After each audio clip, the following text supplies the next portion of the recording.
tank or squad. Oh, I need to have it. I need a heal up protect me.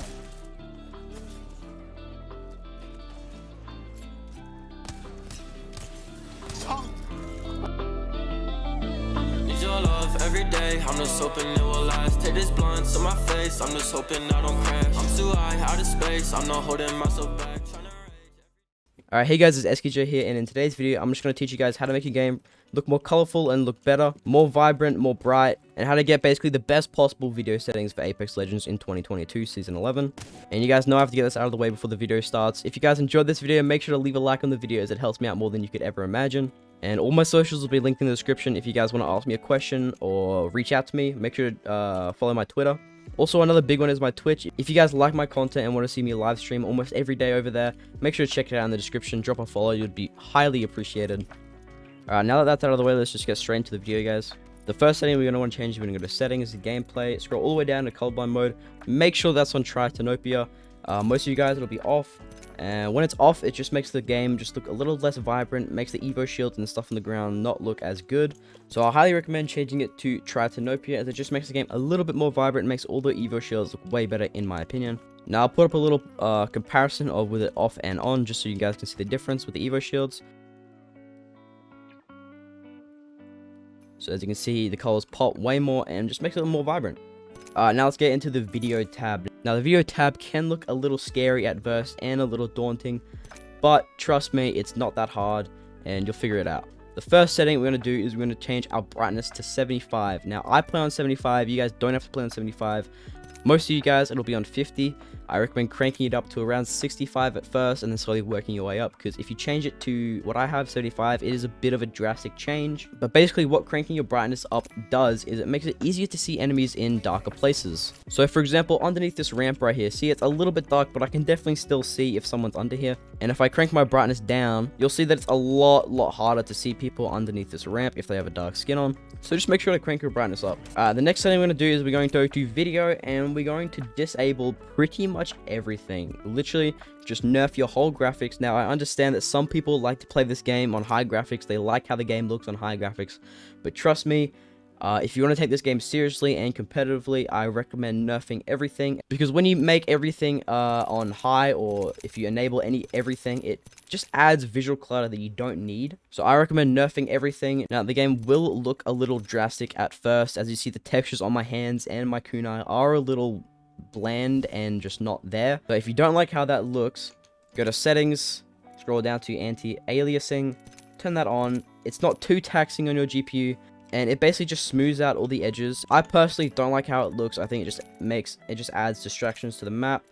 And if you want to get rid of the blurriness on my hand, you can change the texture streaming budget. This isn't too taxing as well, so I'd recommend either low, medium, or high.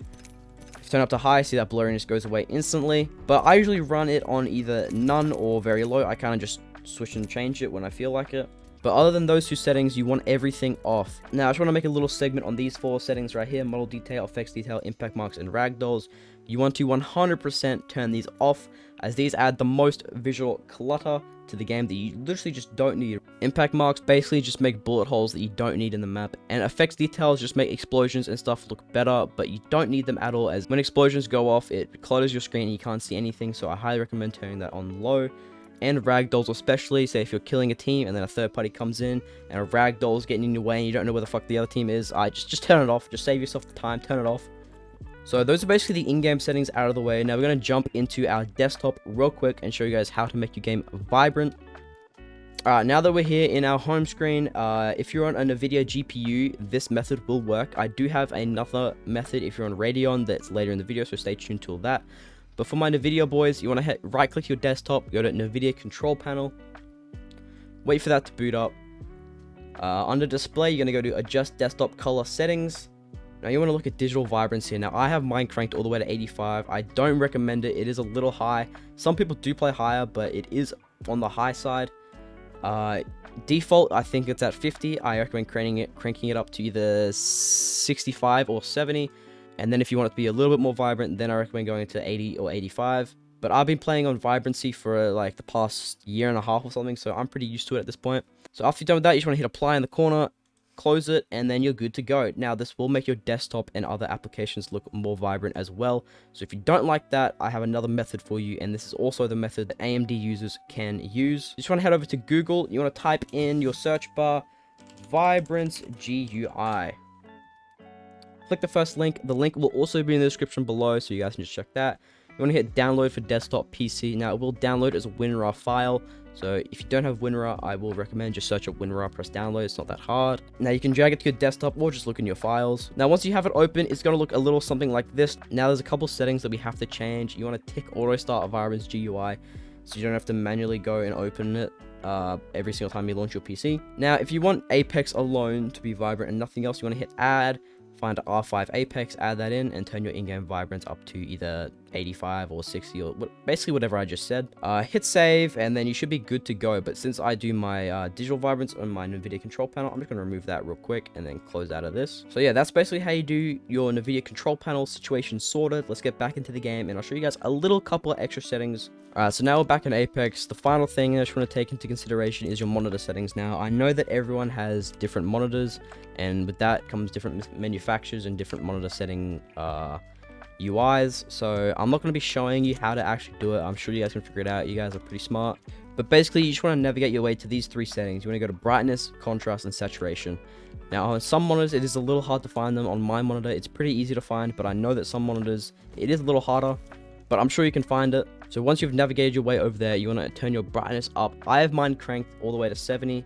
This again just makes it so you can see more enemies in shadows.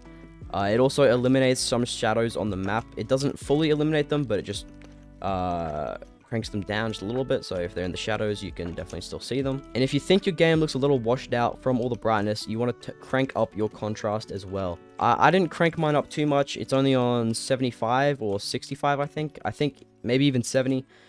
But if you think your game looks a little washed out, just crank that up. That basically just contrasts the light and dark places of the map. Basically just makes your game pop a little bit more. And the final thing is saturation. Now, I don't have mine too cranked up. I think I only cranked it up by 5% because I have the NVIDIA control panel. But if you want your vibrance more, then you can always just use your monitor settings like that. Just crank it up.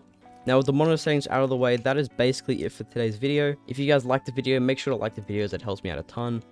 And if you gain something from this video and you like my other videos, please consider subscribing, as it's free and you can always change your mind later. Make sure to check out my Twitch in the description, and that's basically going to be me for today, boys. I'll catch you in the next one. Peace out, guys. Mwah.